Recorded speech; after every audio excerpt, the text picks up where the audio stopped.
Everyone, जल्दी से revise करते हैं। हमारी क्लास 12th के फिज़िक्स के फॉर्मूलेज आधे चैप्टर्स के तो कर ही लेंगे।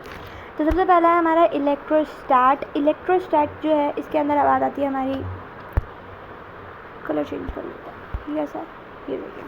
इलेक्ट्रोस्टैट के अंदर सबसे पहले बात आती है हमारी चार्ज के क्वांटाइजेशन की, क्वांटाइजेशन ऑफ चार्ज। ये तो आपको पता ही होगा कि चार्जेस की 4-5 प्रॉपर्टीज़ होती है। सबसे पहला जो सेम नेचर के चार्जेस होते हैं वो रिपेल करते हैं, अपोजिट नेचर के चार्ज जैसे प्लस माइनस ये अट्रैक्ट करते हैं। सेम नेचर जैसे माइनस माइनस रिपेल करेंगे, प्लस प्लस रिपेल करेंगे। तो ये पहली प्रॉपर्टीज़ होती है चार्ज की कि सेम नेचर के चार्जेस जो होते हैं वो हमारे रिपेल करते हैं, अपोजिट नेचर के जो चार्जेस होते हैं वो अट्रैक्ट करते हैं। दूसरी प्रॉपर्टी होती है quantization of charges. Quantization of charges कहता है कि Q इक्वल्स टू एनी होता है, मतलब किसी भी बॉडी के ऊपर जो चार्ज होता है ना वो इंटीग्रल मल्टीपल होता है जो एक सिंगल इलेक्ट्रॉन के ऊपर चार्ज होता है ई, उसके यहाँ पे प्लस माइनस एनी आता है वैसे। इसके बाद में अगर मैं बात करूँ कुलाम्स लॉ की, कुलाम्स लॉ कहता है कि F is equals to K Q1 Q2 by R square के इक्वल होता है। इलेक्ट्रिक फील्ड जो होती है वो KQ बाय आर स्क्वायर के इक्वल होती है। अगर मैं फोर्स और इलेक्ट्रिक फील्ड के बीच में रिलेशन निकालूं तो electric field is equals to force per unit charge होती है। और अगर मैं फोर्स निकालना चाहूँ तो Q को बस इधर इंटू कर दो, तो force is equals to Q into E के बराबर हो जाएगा। मतलब अगर आपको इलेक्ट्रिक फील्ड गिवन हो, चार्ज गिवन हो, तो आपका जो फोर्स है वो Q इंटू ई के बराबर आ जाएगा। मैं इलेक्ट्रिक डाइपोल की अगर मैं बात करूँ, लेट सपोज ये हमारे पास में इलेक्ट्रिक डाइपोल है, ये माइनस Q चार्ज है, ये प्लस Q चार्ज है, और दोनों के बीच की डिस्टेंस अपन को दे रखी है 12। तो यहाँ पे जो अपने पास में इलेक्ट्रिक डाइपोल निकल के आता है वो निकल के आता है Q इंटू 2 इंटू एल। मतलब basically dipole is nothing but जो भी चार्ज हो ना उस चार्ज को उल्टू कर देना प्लस Q और माइनस Q चार्जेस के बीच में जो डिस्टेंस हो उसके। यहाँ पे दोनों के बीच का डिस्टेंस 2L दे रखा है तो मैंने इसको 2L से इंटू कर दिया, तो 2QL जो है हमारे पास P निकल के आ गया। और ये एक वेक्टर, इलेक्ट्रिक डाइपोल एक वेक्टर क्वांटिटी होती है, फोर्स भी एक वेक्टर क्वांटिटी है, इलेक्ट्रिक फील्ड भी एक वेक्टर क्वांटिटी है। यहाँ पे जो हमारा इलेक्ट्रिक डाइपोल है ये वेक्टर क्वांटिटी है, उसकी जो डायरेक्शन है, इसकी डायरेक्शन हमारी नेगेटिव से पॉजिटिव होती है ऑलवेज। देखो यहाँ से यहाँ नेगेटिव से पॉजिटिव की डायरेक्शन होती है, नेगेटिव से पॉजिटिव चार्ज की डायरेक्शन में ये होता है electric dipole always and always, इसको याद रखना। अगर मैं एक्सियल पोजीशन की वजह से इलेक्ट्रिक फील्ड निकालना चाहूँ शॉर्ट डाइपोल के लिए तो वो 2kp बाई आर क्यूब के इक्वल निकल के आती है, और इक्वेटोरियल के लिए अगर मैं निकालना चाहूँ तो वो -kp बाई आर क्यूब के इक्वल निकल के आता है। अगर मैं एक्सियल पोजीशन और इक्वेटोरियल पोजीशन के जो इलेक्ट्रिक फील्ड है उनके बीच में रिलेशन निकालना चाहूँ तो सिंपल सी बात है भाई, इलेक्ट्रिक फील्ड यहाँ पे लिख देती हूँ, जो हमारे पास इलेक्ट्रिक फील्ड है एक्सियल पोजीशन पे वो इक्वल निकल के आता है -2 इंटू ई इक्वेटोरियल। इक्वेटोरियल पे कितना होता है हमारे पास में 2kq bye R cube. Equatorial पे होता है हमारे पास में, इसको अगर मैं हटा दूँ kq बाय आर क्यूब। अब यहाँ पे 2 और -2 अगर मैं और लगा दूँ, माइनस होता है यहाँ पे माइनस, ये होती है हमारी इक्वेटोरियल। ई इक्वेटोरियल होता है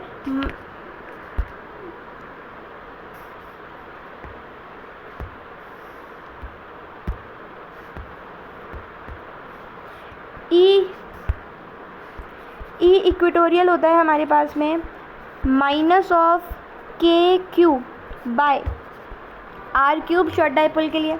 इसी में अगर मैं -2 से इंटू कर दूँ तो माइनस माइनस प्लस हो जाएगा, 2kq बाई आर क्यूब निकल के आ जाएगा, और यही हमारा ए इक्वेटोरियल होता है। तो ए इक्वेटोरियल जो है वो हमारे पास में निकल के आ गया, ए इक्वेटोरियल जो है वो हमारे पास में निकल के आ गया कितना -kp बाई आर क्यूब, और ए एक्सियल जो है वो हमारे पास में निकल के आ गया 2kp बाई आर क्यूब। ये डायरेक्टली याद रखना शॉर्ट डाइपोल के लिए होता है। शॉर्ट डाइपोल के लिए इलेक्ट्रिक फील्ड का फॉर्मूला एक्सियल पोजीशन के ऊपर 2kp बाई आर क्यूब होता है, इक्वेटोरियल का -kp बाई आर क्यूब होता है। अगर मैं टॉर्क की बात करूँ on dipole in the electric field, किसी भी इलेक्ट्रिक फील्ड के अंदर डाइपोल के ऊपर कितना टॉर्क लग रहा है उसका डायरेक्ट फॉर्मूला होता है PE sine theta. Let suppose हमारे पास में ये इलेक्ट्रिक फील्ड की डायरेक्शन है, और इस इलेक्ट्रिक फील्ड की डायरेक्शन में हमारे पास में ये डाइपोल गिवन है, ये प्लस Q चार्ज, ये minus Q charge, minus Q से प्लस Q की तरफ होगी इलेक्ट्रिक फील्ड की डायरेक्शन। तो इलेक्ट्रिक फील्ड और P वेक्टर के बीच में जो भी डायरेक्शन होगी ये थीटा बोल दो, जो भी एंगल होगा वो थीटा बोल दो। तो उसकी ही वैल्यू हमको यहाँ पे रखनी है साइन थीटा, उसकी ही वैल्यू हमको यहाँ पे रखनी है साइन थीटा, और हमारे पास में निकल के आ जाएगा टॉर्क की value P E sine theta रखने पे, मतलब पी क्रॉस ई। हमको पता है जब भी हमारे पास में ऐसा कुछ निकल के आए, जब भी हमारे पास में साइन थीटा की टर्म्स में निकल के आता है, हमें पता है पी ई कॉस थीटा मतलब पी डॉट ई होगा, और पी ई साइन थीटा मतलब पी क्रॉस ई होगा। पी क्रॉस ई को पी ई साइन थीटा लिख सकते हैं, पी डॉट ई को पी ई कॉस थीटा लिख सकते हैं। तो यहाँ पे पी ई साइन थीटा है तो हम इसको P vector cross E vector लिख सकते हैं टॉर्क वैक्टर की फॉर्म में। तो torque vector is equals to निकल के आ गया हमारे पास P vector cross E vector. यहाँ पे जो हमारे पास में एफ नेट होता है, ध्यान रखना वो ज़ीरो के इक्वल निकल के आता है। जब भी हम किसी भी एक डाइपोल को इलेक्ट्रिक फील्ड में रखते हैं तो उसका जो टॉर्क होता है वो तो कुछ ना कुछ निकल के आता है पी ई साइन थीटा के बराबर। डिपेंड करेगा साइन थीटा की क्या वैल्यू है, इसके ऊपर टॉर्क डिपेंड करेगा। लेकिन जो फोर्स है, नेट फोर्स है, वो हमेशा ज़ीरो के इक्वल निकल के आता है। इलेक्ट्रिक फ्लक्स की अगर मैं बात करूँ तो उसको फाई से डिनोट किया जाता है, and this is equals to E vector cross E vector dot A vector. यहाँ पे डॉट है तो यहाँ पे हम डॉट को हटाएंगे जब कॉस थीटा आ जाएगा, क्रॉस को हटाने पे साइन आता है और डॉट को हटाने पे कॉस आता है।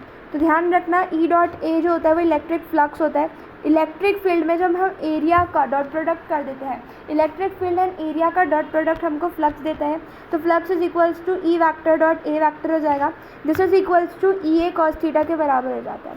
यहाँ पे अगर मैं ई और ए का मतलब वेक्टर की फॉर्म में दे रखा, अगर मैं इनका क्रॉस करके इंटीग्रेशन कर दूँ तो अभी हमारे पास में फ्लक्स निकल के आ जाएगा। मतलब हम बोल सकते हैं कि flux is equals to integration of E dot D A के बराबर होता है। गॉस लॉ की बात करें तो गॉस लॉ कहता है कि लेट सपोज आपके पास में कोई भी एक गाउसियन सरफेस है, उस गाउसियन सरफेस के अंदर जो भी क्यू चार्ज है, क्यू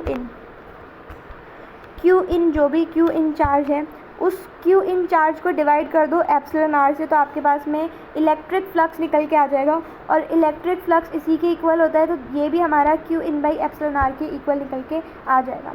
अगर आपको इनफाइनाइट लाइन चार्ज दे रखा है तो इनफाइनाइट लाइन चार्ज के लिए आपके पास जो किसी भी आर डिस्टेंस पे, लेट सपोज ये आपकी इनफाइनाइट लाइन चार्ज है, इनफाइनाइट तक जा रही है, तो इनफाइनाइट चार्ज के लिए आपकी किसी भी आर डिस्टेंस के ऊपर, इनफाइनाइट लाइन चार्ज के लिए किसी भी आर डिस्टेंस पे परपेंडिकुलर, अगर आर डिस्टेंस आपको गिवन हो, इसके इस पॉइंट पे अगर आपको इलेक्ट्रिक फील्ड निकालना हो, इस पॉइंट पे अगर आपको इलेक्ट्रिक फील्ड निकालना हो इस इनफाइनाइट लाइन चार्ज के वजह से, तो वो निकल के आता है 2k लैम्डा बाई आर। इसके बाद में बात आती है एक प्लेन इनफाइनाइट प्लेन शीट होगा। अगर देखो सिंपल सी बात है, अगर हमारे पास इनफाइनाइट लाइन चार्ज हो, मतलब एक लाइन चार्ज हो जो कि इनफाइनाइट हो, तो उसके लिए 2k lambda by R lambda की टर्म्स में। लेकिन अगर हमारे पास में एक प्लेन शीट हो, अगर हमारे पास में इनफाइनाइट प्लेन शीट हो, तो उसके लिए इलेक्ट्रिक फील्ड निकल के आ जाता है sigma upon 2 epsilon not, sigma upon 2 epsilon not. यहाँ पे क्या था 2k लैम्डा बाई आर, यहाँ पे 2k लैम्डा बाई आर, ये याद रहता है, ये भूल जाते हैं बच्चे। Sigma bye 2 epsilon not, sigma bye 2 epsilon not. और इसके बीच का अगर मैं ग्राफ बनाऊँ ना,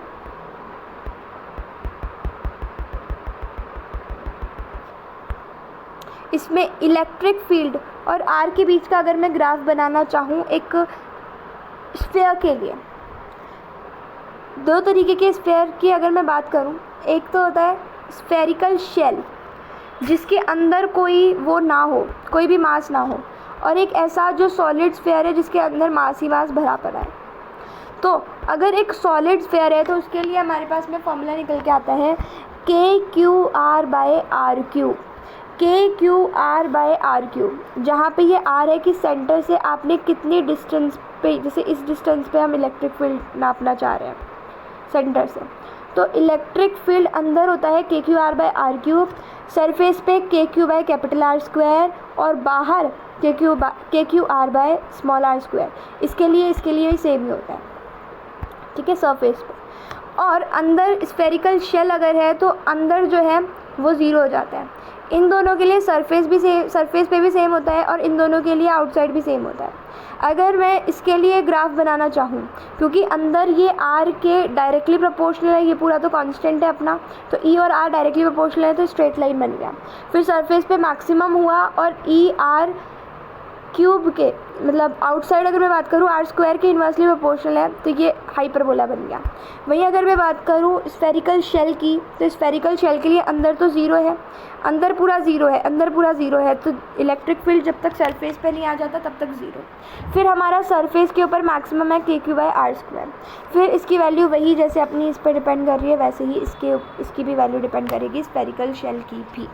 इसकी भी हाइपरबोला होगी क्योंकि इसका भी के क्यू बाई आर स्क्वायर है। तो इलेक्ट्रिक फील्ड एंड आर के बीच का जो आर स्क्वायर 1/r² है, तो आर के बीच का जो ग्राफ है वो हाइपरबोला बनेगा। इसके बाद में हम बात करते हैं हमारे दूसरे फार्मूला की, जो दूसरे चैप्टर की, जो कि है इलेक्ट्रिक पोटेंशियल, या फिर दूसरे को अगले उसमें ले लेते हैं, एक में ले लेते हैं। इलेक्ट्रिक पोटेंशियल जो है इसको V से डिनोट किया जाता है एंड इसका फार्मूला होता है W/Q0। यहाँ पे ये जो W है वो है work done external work done per unit charge is equals to electric potential. ये के क्यू बाई आर के बराबर होती है। और अगर हमको वर्क डन V के टर्म्स में लिखना हो तो वर्क डन को हम Q इंटू वी के इक्वल लिख सकते हैं। मतलब Q इंटू वी जो होता है वो अपने वर्क डन के बराबर आ जाता है। मतलब work done is nothing but Q into V. Q into V कर दो, आपके पास वर्क डन निकल के आ जाएगा। सिंपल। पोटेंशियल डिफरेंस अगर आपको निकालना है, मान लो हमारे पास में 2 पॉइंट है, एक पॉइंट ए एक पॉइंट बी, उन दोनों के बीच में पोटेंशियल डिफरेंस निकालना है। तो फाइनल माइनस इनिशियल करते हैं, ये पॉइंट ए मान लो, ये पॉइंट बी मान लो, तो फाइनल माइनस इनिशियल करते हैं। मान लो एक पॉइंट इस इधर से इधर मैं इसको लेके जा रही हूँ, ए पॉइंट से बी पॉइंट में इसको लेके जा रही हूँ, तो ऑब्वियसली बात है फाइनल माइनस इनिशियल करेंगे तो V B minus V A करेंगे पोटेंशियल डिफरेंस। तो ये जो V B minus V A है ये निकल के आता है वर्क डन, जो आपको उस पार्टिकल को ए से बी में ले जाने में लगा, उस पार्टिकल को ए से, उस पार्टिकल क्या बोल रही हूँ मैं, उस Q0 चार्ज को ए से बी पॉइंट पे ले जाने में जो आपको वर्क डन करना पड़ा पर यूनिट, जो वो चार्ज था, ये इक्वल होता है उस चेंज इन पोटेंशियल के। मतलब कुछ बात याद रखो, आप तो बस इतना याद रख लो कि W is equals to Q into V होता है, ये तो याद रहेगा। इसी से बाकी सब निकाल लेना। वर्क डन ऑन चार्ज की अगर मैं बात करूँ तो देखो Q इंटू डेल्टा वी के इक्वल निकल के आ जाएगा, Q into delta we. Potential gradient की अगर मैं बात करूँ तो आप जब इस पोटेंशियल का ग्रेडियंट करते हो, ध्यान रखना पोटेंशियल जो होता है वो एक स्केलर क्वांटिटी होती है, लेकिन पोटेंशियल ग्रेडियंट एक वेक्टर क्वांटिटी होती है, क्योंकि जैसे ही आप पोटेंशियल का ग्रेडियंट करते हो तो आपको इलेक्ट्रिक फील्ड मिलती है जो कि एक वेक्टर क्वांटिटी होती है। जो इलेक्ट्रिक फील्ड है, देखो अगर आपको V और R के बीच का ग्राफ गिवन हो तो उसका जो स्लोप होगा ना वो आपको इलेक्ट्रिक फील्ड को बताएगा। लेकिन अगर आपको इलेक्ट्रिक फील्ड और R के बीच का ग्राफ गिवन हो तो उसका जो एरिया होगा ना वो आपको ये दे देगा पोटेंशियल। क्यों? क्योंकि पोटेंशियल जब देखो डिफरेंशिएशन का उल्टा होता है इंटीग्रेशन। डिफरेंशिएशन मतलब स्लोप, इंटीग्रेशन मतलब एरिया। तो अगर आपको सिंपल सी बात है, ये V और R के बीच में ग्राफ गिवन है ऐसा, तो स्लोप जो होगा उसके इक्वल किसके इक्वल होगा? E के। और वहीं अगर हमको E और R के बीच का ग्राफ गिवन है ऐसा, तो यहाँ पे जब मैं इसका एरिया निकालूंगी तो हमारे पास में पोटेंशियल निकल के आ जाएगा। इसके बाद में हम बात करते हैं इलेक्ट्रिक पोटेंशियल एनर्जी की। इलेक्ट्रिक पोटेंशियल एनर्जी, जैसे हम ग्रेविटेशनल पोटेंशियल एनर्जी पढ़ते थे ग्रेविटेशन वाले चैप्टर में, वैसे ही हम यहाँ पे पढ़ते हैं electric potential energy. Electric potential energy जो है वो KQ1 Q2 बाई R के इक्वल होती है। जैसे gravitational potential energy GM1 M2 by R12 के इक्वल हुआ करती थी, वैसे ही हमारी जो इलेक्ट्रिक पोटेंशियल एनर्जी है वो KQ1 Q2 बाई R के इक्वल हो जाती है। अगर मैं बात करूँ डाइपोल के इलेक्ट्रिक पोटेंशियल की, तो जनरल पॉइंट पे अगर पूछा है तो KP cos theta by R square के इक्वल होती है। KP cos theta by R square के इक्वल होती है।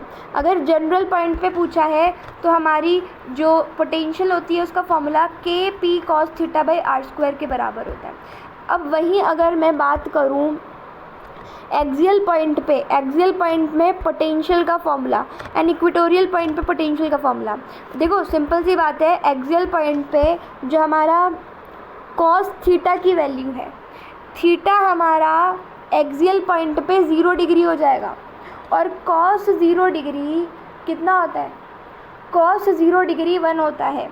तो यहाँ पे 1 रख दो तो हमारे पास एक्सियल पॉइंट पे जो इलेक्ट्रिक पोटेंशियल है वो निकल के आ जाएगा kp/r²। अगर मैं बात करूँ एक्सियल पॉइंट इक्वेटोरियल पॉइंट पे, तो इक्वेटोरियल पॉइंट पे जो हमारा कॉस थीटा है उसकी वैल्यू 90 निकल के आएगी और कॉस 90 डिग्री जो होता है वो 0 होता है। तो 0 को किसी से भी इंटू करो, 0 इंटू kp/r² तो वो तो 0 ही निकल के आएगा ना।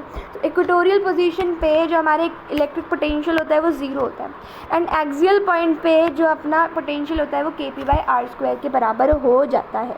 पोटेंशियल एनर्जी ऑफ डाइपोल की अगर मैं बात करूँ तो ये PE sin theta minus PE sin theta से डिनोट होती है और हमको पता है cos थीटा आएगा, यहाँ पर गलत लिख रहा है, माइनस PE cos थीटा से डिनोट होती है, साइन अपना उसमें आता है टॉर्क में, torque is equals to PE sin theta होता है एंड जो पोटेंशियल एनर्जी है उसके अंदर कॉस आता है। तो माइनस PE cos थीटा जो होता है उसके इक्वल होती है electric potential energy of dipole. Dipole की जो पोटेंशियल एनर्जी होती है वो माइनस PE cos थीटा के इक्वल होती है। तो यहाँ पे cos थीटा अगर है तो ऑब्वियसली बात ये डॉट प्रोडक्ट रहा होगा।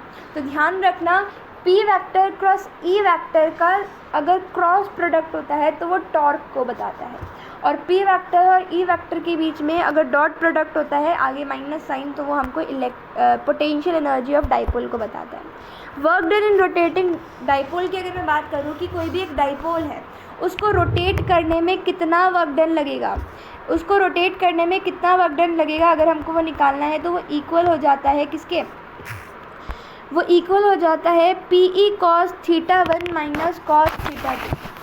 Work done is equal to PE cos theta 1 minus PE cos theta 2। वैसे फाइनल माइनस इनिशियल होता है लेकिन क्योंकि यहाँ पे एक माइनस साइन ऑलरेडी है आगे तो यहाँ पे हम क्या करते हैं, इस cos थीटा को 2 को पीछे ले जाते हैं, cos थीटा 1 को आगे ले जाते हैं और उस माइनस को गायब कर देते हैं।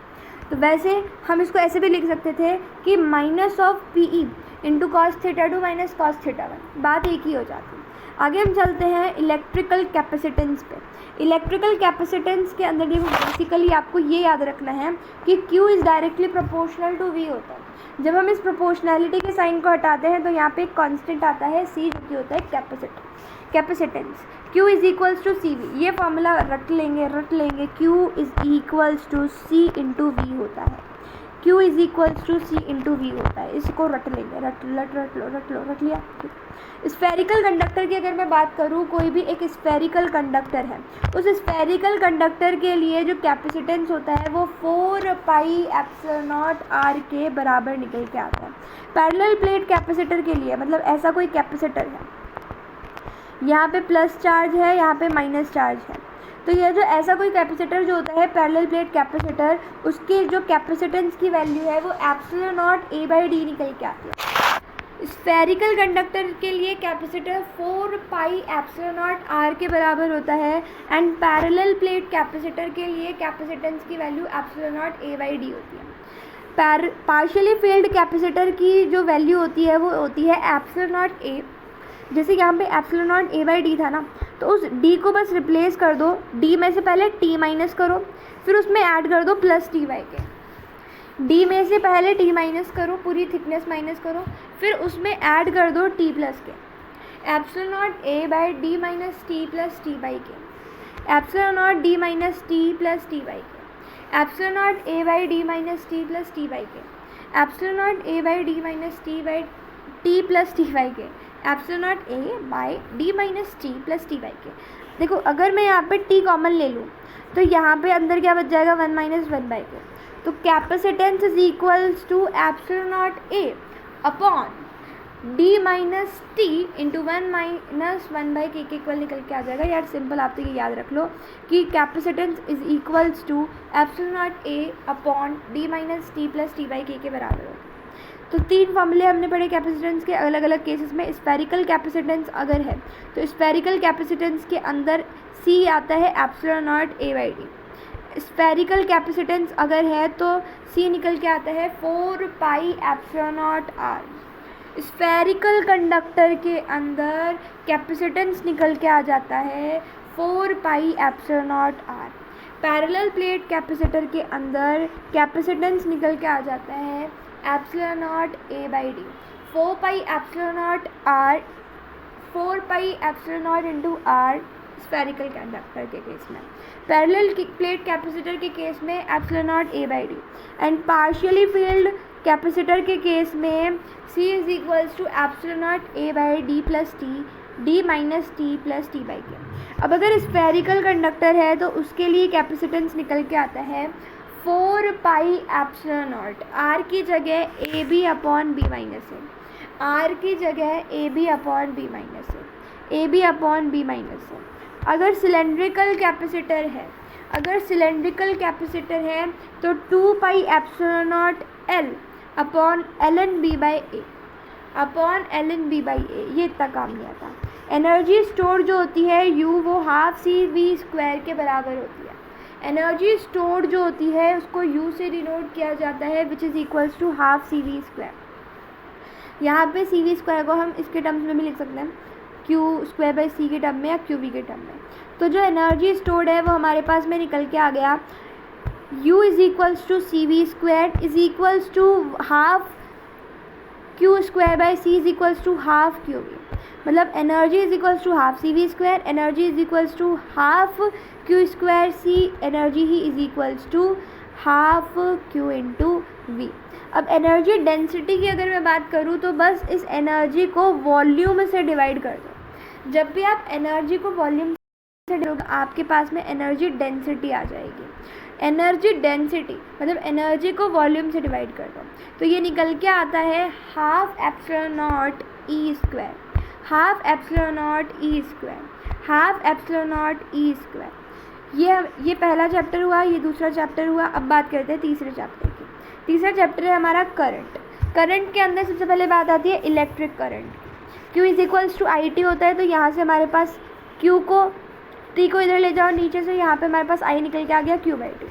Q को हम N लिख सकते हैं क्वांटाइजेशन ऑफ चार्ज के बेसिस पे, क्वांटाइजेशन ऑफ चार्ज के अकॉर्डिंग। तो I is equals to N E by T के इक्वल निकल के आ गया।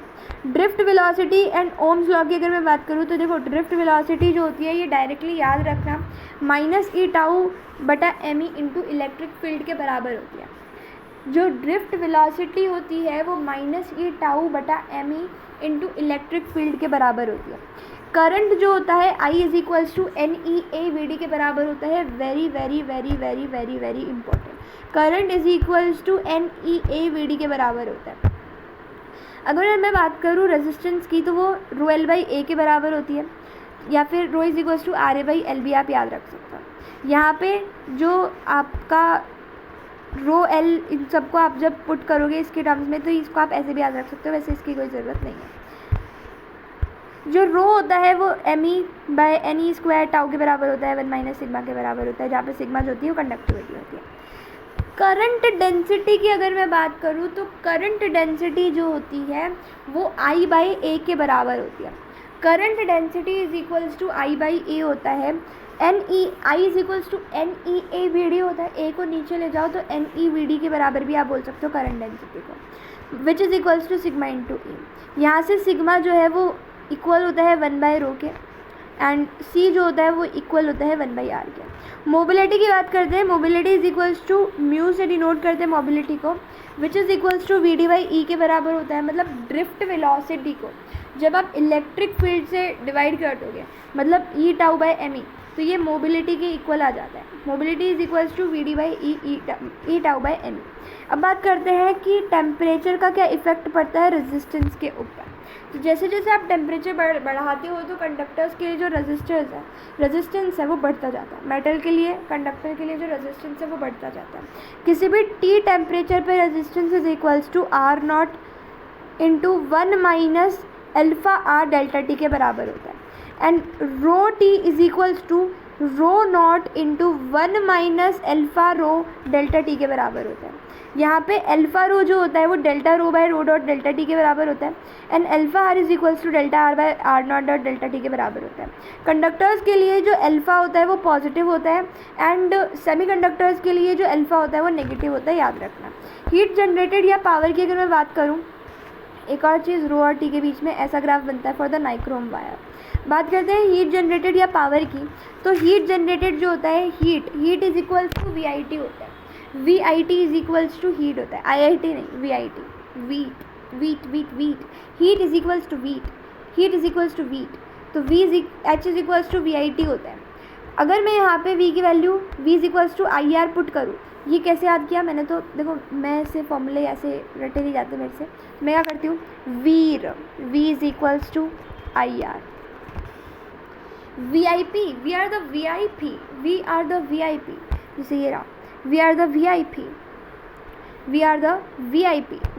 पी, तो V I is equals to P, H is equals to veet. जब फॉर्मूले याद ना हो तो ऐसे करिए आगे, ठीक है। H is equals to veet, power is equals to V I P से याद रखेंगे, और V is equals to I R, veer से याद आ जाएगा हमारे पास में ये। तो v की जगह अगर मैं आई आर रखूँ तो H is equals to I square R T आ गया, V square R into T भी आप लिख सकते हो, कोई भी एक याद कर लो। Power is equals to heat per unit time होता है, तो V I T by T करेंगे, टी से टी कैंसिल हो जाएगा, वी आई बच जाएगा, तो V I P power is equals to V I के बराबर हो गया। आई स्क्वायर आर भी लिख सकते हो, वी स्क्वायर बाय आर भी लिख सकते हो। कंडीशन ऑफ सेल की दो कंडीशन होती है देखो सेल की, एक तो डिस्चार्जिंग कंडीशन या चार्जिंग कंडीशन। ऑब्वियसली बात है, कोई भी एक सेल है तो वो या तो डिस्चार्ज हो रहा होगा या चार्ज हो रहा होगा, तो सेल की दो कंडीशन आ जाती है हमारे पास में, डिस्चार्जिंग की कंडीशन या फिर चार्जिंग की कंडीशन। डिस्चार्जिंग की कंडीशन पे जो हमारी टर्मिनल वेलोसिटी है वो इक्वल निकल के आती है एप्सिलॉन माइनस आई आर, मतलब डिस्चार्जिंग के टाइम पे जो हमारे पास में सेल होता है ना, उसकी टर्मिनल वेलोसिटी निकल के आ जाती है हमारे पास में एप्सिलॉन माइनस आई आर के बराबर। और जो अपनी चार्जिंग होती है, चार्जिंग के दौरान प्लस कर दो, डिस्चार्जिंग के दौरान ऑब्वियसली कुछ ना कुछ सब्ट्रैक्ट होगा, डिस्चार्ज होगा, लॉस होगा, तो आई आर को माइनस कर दो। तो डिस्चार्जिंग के दौरान v is equals to E minus I R, और चार्जिंग के दौरान v is equals to E plus I R. ये e क्या है, ई एम एफ उसका, ठीक है। जब हमारा v ज़ीरो होगा, जब हमारी टर्मिनल वेलोसिटी जब हमारी टर्मिनल वोल्टेज ज़ीरो हो जाएगी तो हमारी EMF की वैल्यू IR के बराबर हो जाएगी, और इसी कंडीशन को शॉर्ट सर्किट बोला जाता है, जहाँ पे V की वैल्यू ही ज़ीरो हो जाती है। तो V की वैल्यू ज़ीरो होने पे I जो होता है वो ज़ीरो हो जाता है, क्योंकि V is equals to I R होता है, और V ज़ीरो हो गया, R की वैल्यू कुछ भी हो, हमारा I तो ज़ीरो ही आएगा।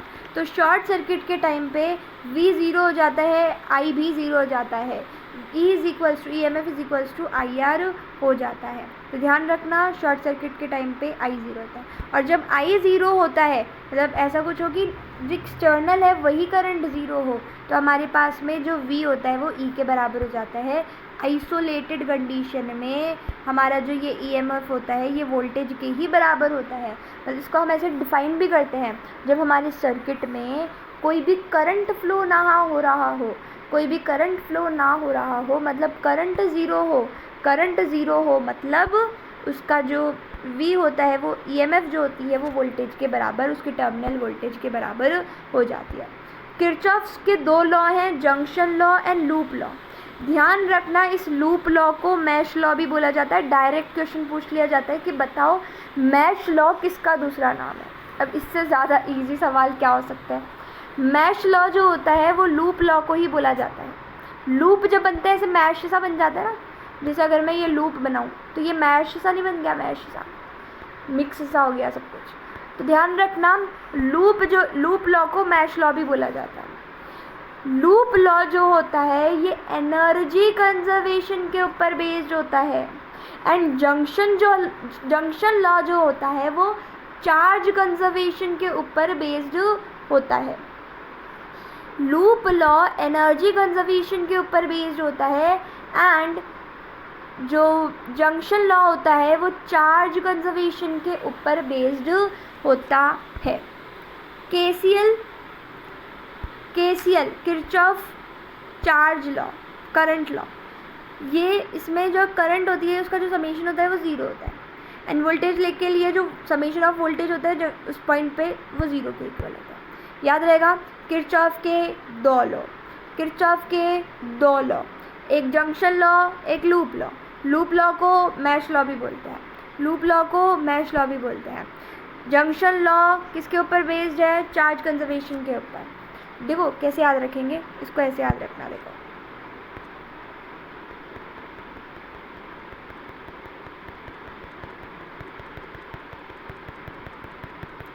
हटा दूँ पहले, उसके बाद में बताती हूँ। देखो सिंपल सी बात है, इसको ऐसे याद रखना। जंक्शन के अंदर ये सी आ रहा है और चार्ज के अंदर भी ये सी आ रहा है, तो जंक्शन लॉ चार्ज कंजर्वेशन के ऊपर बेस्ड होता है। और एनर्जी, वोल्टेज, ये सारी टर्म्स ऐसे रिलेटेड से नहीं लगती आपको? लगती है ना। तो जब अपना समेशन ऑफ वोल्टेज ज़ीरो होता है, मतलब लूप लॉ या मैश लॉ के अंदर एनर्जी कंजर्व रहता है, और जैसे एक याद हो जाता है तो दूसरा भी याद फिर अपने आप हो ही जाता है। तो याद रखना, किरचॉफ लॉ के अंदर किरचॉफ लॉ के दो लॉ हैं, एक जंक्शन लॉ, एक लूप लॉ। जंक्शन लॉ में समेशन ऑफ करंट ज़ीरो रहता है, एंड लूप लॉ या मैश लॉ में समेशन ऑफ वोल्टेज ज़ीरो रहता है। जंक्शन लॉ जो होता है ये चार्ज कंजर्वेशन के ऊपर बेस्ड होता है, एंड लूप लॉ जो होता है वो एनर्जी कंजर्वेशन के ऊपर बेस्ड होता है।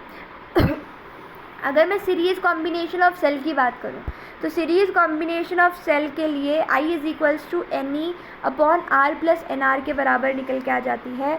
R एक्सटर्नल जो होता है वो बहुत ज़्यादा होता है जब R इंटरनल से। E इक्वलेंट हमारा E1 + E2 के बराबर निकल के आता है। R इक्वलेंट = R1 + R2 के बराबर होता है। पैरेलल कॉम्बिनेशन में I = NE+NR+R के बराबर होता है जब R इंटरनल बहुत ज़्यादा होता है R एक्सटर्नल का। E इक्वेटोरियल = E इक्विवेलेंट है, E equivalent equivalent upon 1/R equivalent के बराबर निकल के आ जाता है E equivalent. 1/R equivalent 1/R1 + 1/R2 के बराबर होता है। इंटरनल रेजिस्टेंस जो होता है वो E/V - 1 × R के बराबर होता है। याद रखना इंटरनल रेजिस्टेंस। व्हीटस्टोन ब्रिज तो आप व्हीटस्टोन ब्रिज तो याद होगा ना। व्हीटस्टोन ब्रिज में ऐसे होता है, देखो एक ऐसा, एक ऐसा, एक ऐसा, एक ऐसा और एक इन दोनों के बीच में, इसका वो जीरो हो जाता है, इसी को व्हीटस्टोन ब्रिज बोलते हैं। आगे चलते हैं मैग्नेटिक इफेक्ट ऑफ करंट, चौथा चैप्टर। बायोट सैवर्ट लॉ आता है इसमें सबसे पहले, जो कहता है बायोट सैवर्ट लॉ के according dB = μ0/4π IDL sin θ/r² के इक्वल होता है। ये ऐसे याद रख सकते हैं, μ0 IDL sin θ/4π r²। कैसे भी याद रख लो यार, μ0/4π IDL sin θ/r²। Magnetic field due to finite wire की अगर मैं बात करूँ तो ये μ0 I/4π है sin θ1 + sin θ2 के बराबर होता है। एक फाइनाइट लेंथ के लिए मैग्नेटिक फील्ड निकालनी है तो μ0 I/2π के बराबर होता है। एक सर्कुलर, एक क्लोज लूप के लिए अगर आपको मैग्नेटिक फील्ड निकालनी है तो ये μ0 Ni/2r के बराबर होती है। मैग्नेटिक फील्ड एट सेंटर, ये तो सेंटर पे था, अगर आपको एक्सिस पे निकालना है तो ये μ0 NiR² + x² होल पावर 3/2 इसके इक्वल होती है। लेट्स सपोज ये रिंग है, यहाँ पे ये r डिस्टेंस पे है और इसका रेडियस r है। इस r डिस्टेंस पे हमको क्या निकालनी है, उसकी मैग्नेटिक फील्ड निकालनी है। तो सेंटर पे जो अपनी क्या हो जाएगी μ0 Ni/2r। अगर इस पॉइंट में निकालनी है तो ये μ0 एक्सिस के ऊपर, ये एक्सिस पॉइंट होती है ना, इसको ऐसे समझो, ये ऐसे इस एक्सिस पे, तो इस एक्सिस के ऊपर आपका जो निकल के आता है वो निकल के आ जाता है कितना, μ0 NiR²/2 r² + x² की whole power 3/2। Ampere circuital law क्या कहता है, integration of closed integration of B.dl = μ0 × I net के बराबर होता है। मैग्नेटिक फील्ड इनसाइड है सोलेनॉइड, एक सोलेनॉइड के अंदर जो मैग्नेटिक फील्ड होता है वो μ0 Ni के बराबर होता है, जहाँ पे N जो है वो कैपिटल N/स्मॉल l के बराबर होता है। Number of turns per unit length, and के ऊपर जो मैग्नेटिक फील्ड होता है वो म्यू नॉट NI/2 के बराबर होता है। फोर्स मूविंग चार्ज के लिए जो फोर्स होता है वो QVB sin थीटा के बराबर होता है। ये तो अपना उस फॉर्म में। अगर मैं बात करूँ डायरेक्शन के साथ में, तो V क्रॉस B करो, फिर उसको चार्ज से इंटू कर दो, आपके पास में मूविंग चार्ज की वजह से फोर्स निकल के आ जाएगा। लोरेंट्ज फोर्स कहता है QE + QVB is equals to net force is equals to QE + QVB। मतलब मैग्नेटिक फील्ड की वजह से जो फोर्स है प्लस इलेक्ट्रिक फील्ड की वजह से जो फोर्स है, उन दोनों को ऐड कर दो, आपके पास में नेट लॉरेंट्ज फोर्स निकल के आ जाएगा। Force on the current carrying wire की अगर मैं बात करूँ, एक वायर है जो कि करंट को कैरी कर रहा है, उसकी वजह से फोर्स निकालना है, तो वो BIL sin थीटा के बराबर होता है।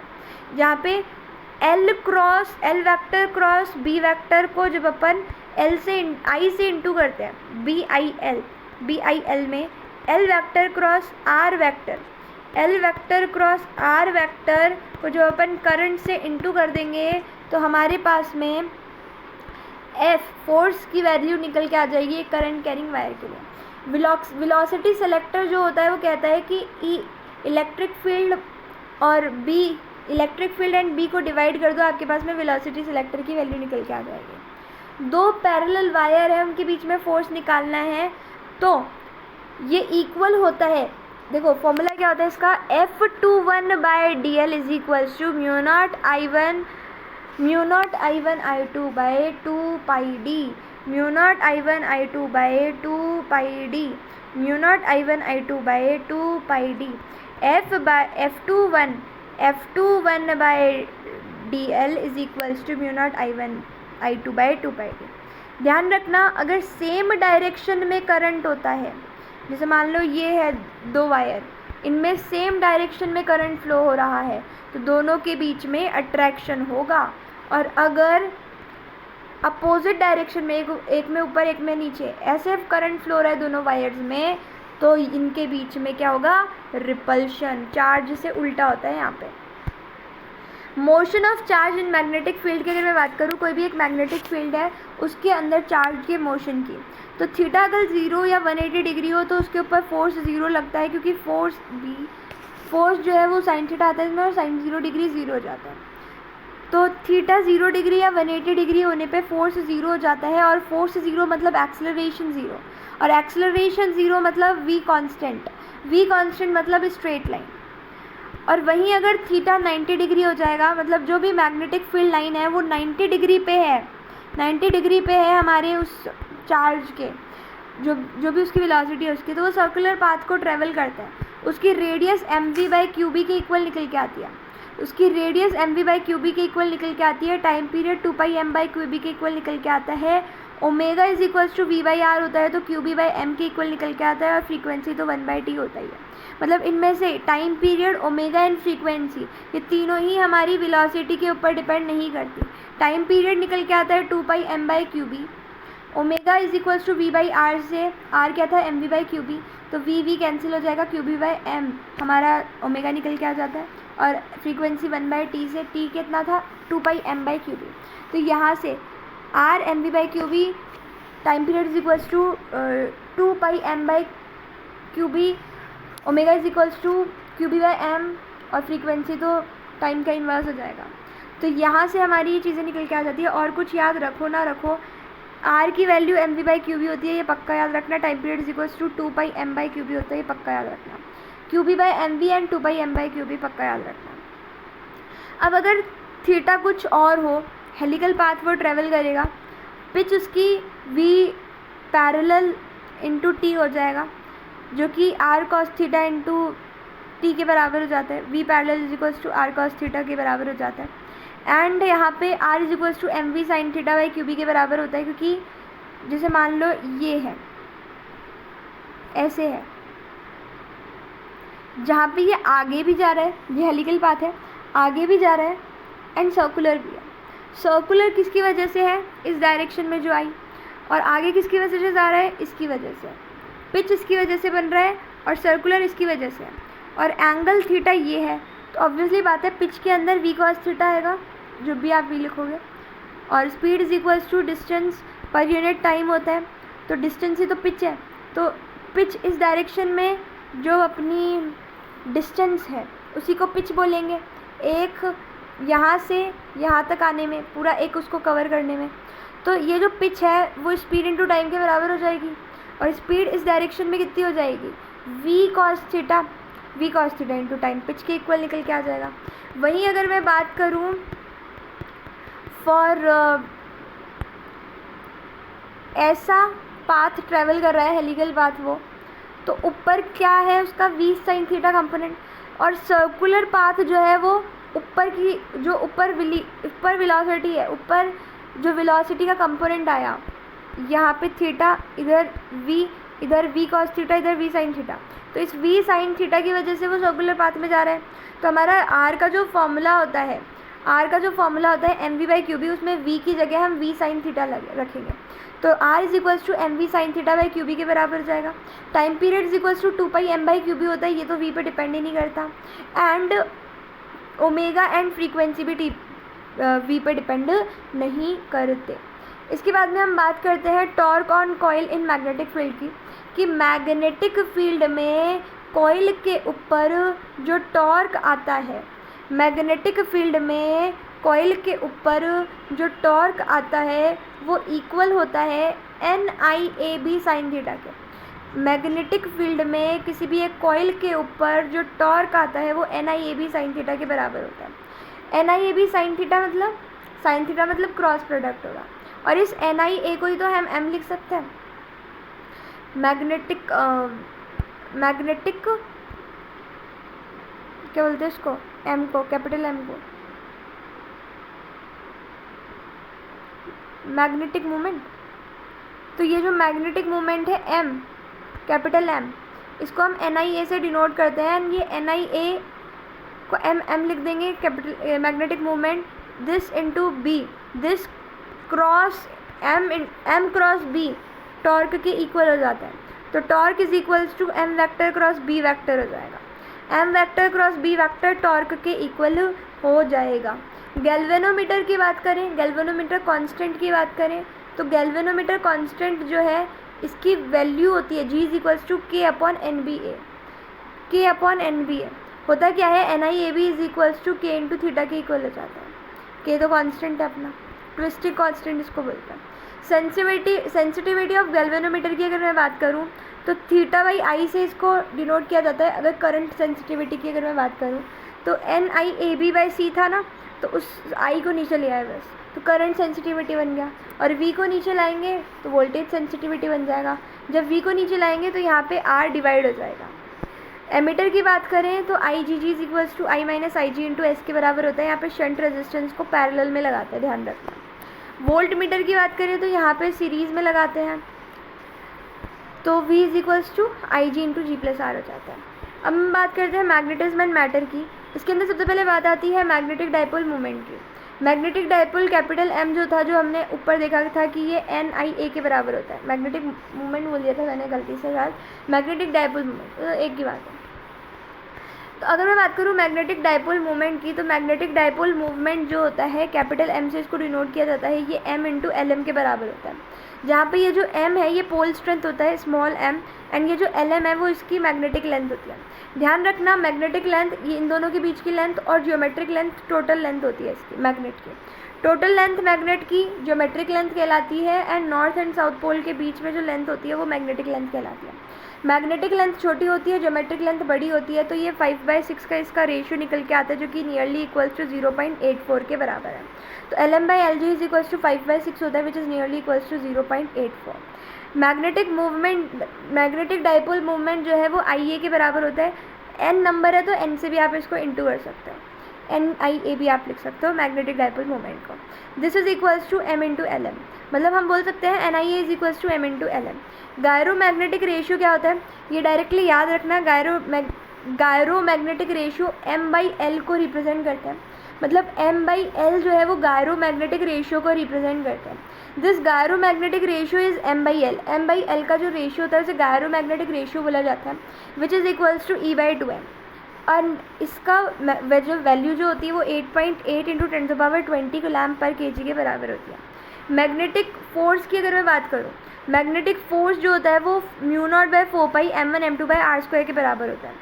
Magnetic field due to magnetic movement की अगर मैं बात करूँ, मैग्नेटिक मोनोपोल की वजह से जो मैग्नेटिक फील्ड है उसकी अगर मैं बात करूँ तो B=F/m के बराबर होता है μ0, जहाँ पे B क्या है μ0/4πm/r²।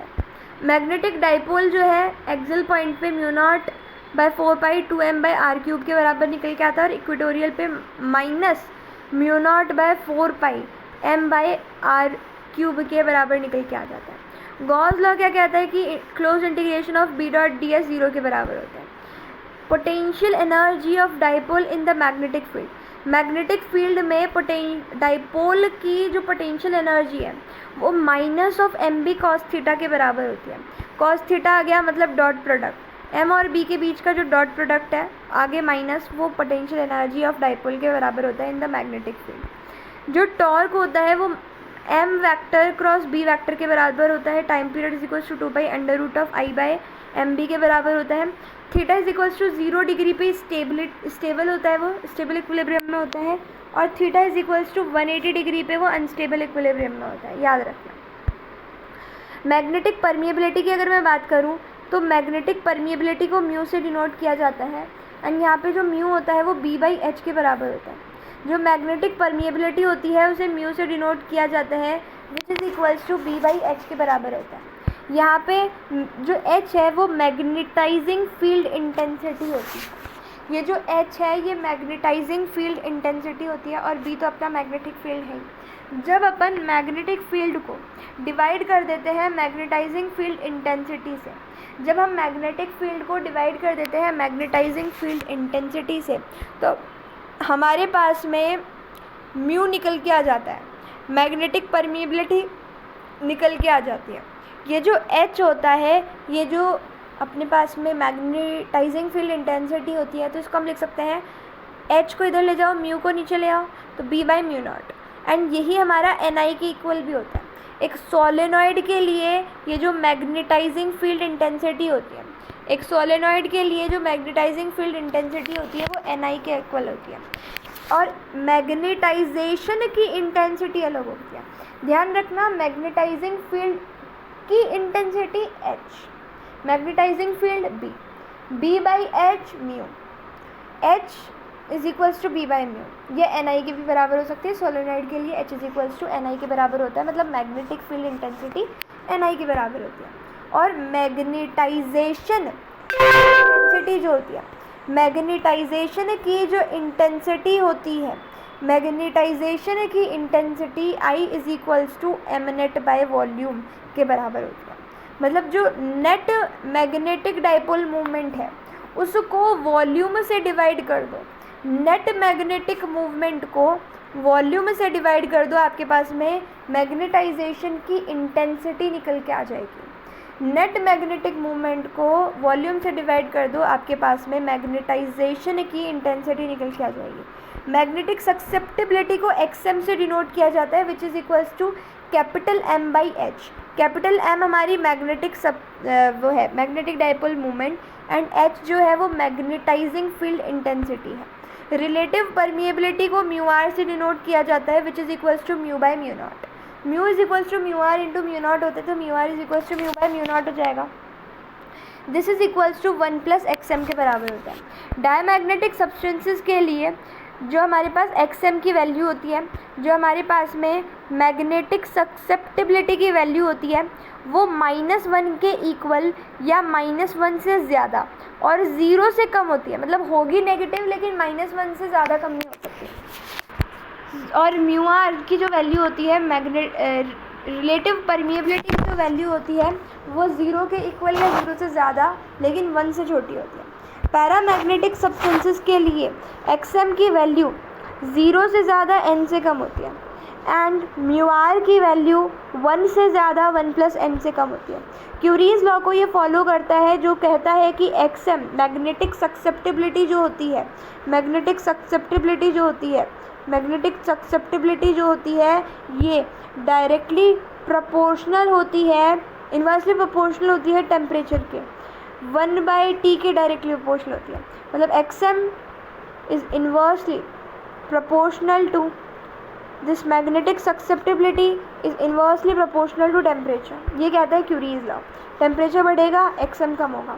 फेरोमैग्नेटिक सब्सटेंसेस के लिए एक्सएम की वैल्यू 1 से बहुत ज़्यादा होती है, म्यू आर की वैल्यू 1 से बहुत ज़्यादा होती है. क्यूरीज टेम्परेचर जो होता है उसके बाद में फेरोमैग्नेटिक सब्सटेंसेस पैरामैग्नेटिक सब्सटेंसेस की तरह बिहेव करने लगते हैं. तो X M is equals to temperature T C कहलाता है क्यूरीज टेम्परेचर, एंड एक्सएम उसके केस में C by T minus T C के बराबर होता है. ठीक है.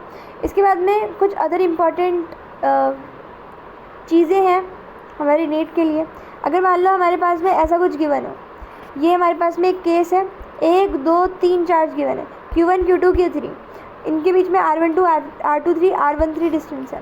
तो हमारे पास में पोटेंशियल एनर्जी निकल के आता है K Q1 Q2 by R12, K Q2 Q3 by R23, K Q1 Q3 upon R13. Time period जो है ऑसिलेशन ऑफ डाइपोल का वो निकल के आता है 2 pi under root of I by P के बराबर. दो डाइपोल्स के बीच में जो फोर्स होता है, चार्ज के बीच में अगर फोर्स निकालना है तो 1/r² के r² के इन्वर्सली प्रोपोर्शनल होता है. डाइपोल और चार्ज के बीच में निकालना है तो फोर्स r³ के इन्वर्सली प्रोपोर्शनल होता है. एंड डाइपोल के बीच में निकालना है तो r⁴ के इन्वर्सली प्रोपोर्शनल होता है. एक लाइन चार्ज के लिए इलेक्ट्रिक फील्ड जो होता है x डायरेक्शन में k λ/r sin θ1 plus sin θ2 के बराबर होता है. एंड y डायरेक्शन में k λ/r cos θ1 minus cos θ2 के बराबर होता है. Electric field near the surface of the charges conductor. एक चार्ज कंडक्टर अगर है, हमने देखा था शीट के लिए 2 सिग्मा बाई एप्सिलॉन नॉट होता है. शीट अगर है तो 2 सिग्मा बाई एप्सिलॉन नॉट होता है. लेकिन अगर कंडक्टर है, एक चार्ज कंडक्टर है, तो उसकी सरफेस के पास में सिग्मा बाई एप्सिलॉन नॉट होता है.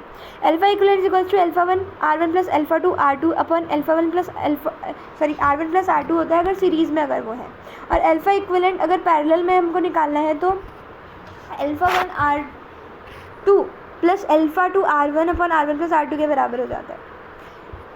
अगर हमारे पास में ये ट्रिक है सीधी, अगर हमारे पास में ऐसे रेजिस्टेंस गिवन हो, ऐसे क्यूब वाले की बात कर रही हूँ मैं, जिसमें से क्यूबॉइडल बन रहे हो, उनके बीच में अगर जिन दोनों के बीच में हमको निकालना है, उनके बीच में एक ही रेजिस्टेंस है, तो उनका R इक्वलेंट निकल के आता है 7r/2. 2 है तो 3r/4 निकल के आता है, और 3 है तो 5r/6 निकल के आता है. कैसे याद रखेंगे? 2 के बाद में 3 आता है, 3 के बाद में 4 आता है, 3 के बाद में 4 आता है वैसे, लेकिन 4 ऑलरेडी आ गया तो 5 लिख दो, और 5 के बाद में 6 आता है. और अगर एक ही रेजिस्टेंस हुआ तो ये उल्टा सीधा जो बच गया 7r/12 वो 1 के लिए होता है. अगर हमारा 2 A और B के बीच में एक ही रेजिस्टेंस है तो उनका R इक्वलेंट निकल के आ जाता है हमारे पास में 7r/12. अगर 2 है तो 3r/4, और अगर 3 है तो 5r/6. कैपेसिटेंस के लिए उल्टा हो जाता है. EMI की बात करें, इलेक्ट्रोमैग्नेटिक इंडक्शन की बात करें, तो इसके अंदर सबसे पहले बात करते हैं मैग्नेटिक फ्लक्स की. देखो, मैग्नेटिक फ्लक्स को φB से डिनोट किया जाता है, और ये BA cos थीटा के बराबर होता है. cos थीटा आ गया मतलब डॉट प्रोडक्ट, तो B vector dot A vector जो होता है वो मैग्नेटिक फ्लक्स के बराबर होता है. फेराडेज लॉ जो होता है EMF is equals to minus of n d∅b/dt के बराबर होता है. इंड्यूस्ड करंट जो होता है I इंड्यूस्ड वो एप्सिलॉन बाय r के बराबर होता है, माइनस ऑफ n d∅b/dt को r से डिवाइड कर दो. dq is equals to d∅b/dr के इक्वल निकल के आ जाता है. कैसे? हमको पता है क्या? हमको पता है q is equals to i into T होता है, और i is equals to q/t में लिख सकती हूँ, और v is equals to IR होता है. v अभी के लिए एप्सिलॉन में मान लेती हूँ, तो i is equals to epsilon by r. i is equals to epsilon by r. तो यहाँ से अगर मैं एप्सिलॉन की वैल्यू ये पुट कर दूँ, इसको इक्वेट कर दूँ q/t के, तो यहाँ से हमारे पास में, और इसको r से भी इंटू कर दूँ, r से भी इंटू कर दिया, तो हमारे पास में यहाँ पे निकल के आ जाता है dq जो है वो निकल के आ जाता है हमारे पास में d∅b/r के इक्वल, क्योंकि dt तो नीचे से कैंसिल आउट हो जाता है. एंड इसको जब अपन नीचे लेके जाते हैं तो ये इधर रह जाता है, r इधर आ जाता है, तो ये हमारे पास में निकल के आ जाता है d∅b/r के इक्वल. क्लियर है?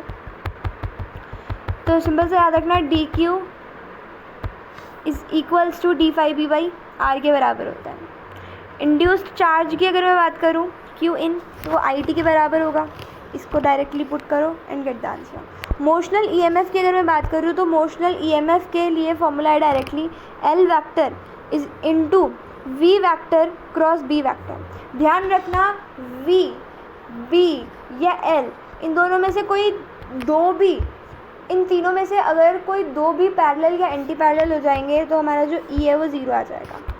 ईएमएफ जो है वो बीएलवी के बराबर होता है अगर सारा स्मूथ चले, तो कोई भी एंटी पैरेलल ना हो, तीनों एक दूसरे के परपेंडिकुलर हो, तो हम सीधा लिख सकते हैं EMF is equals to BLV. और EMF is equals to BLV है, मतलब एक तरह से हमारा वोल्टेज बीएलवी है। V is equals to I R होता है, ये बीएलवी है तो हमारा आई बीएलवी बाई आर हो जाएगा। And force B square L square V by R हो जाएगा। पावर एफ डॉट वी होता है, तो B square L square V square by R हमारा पावर निकल के आ जाएगा।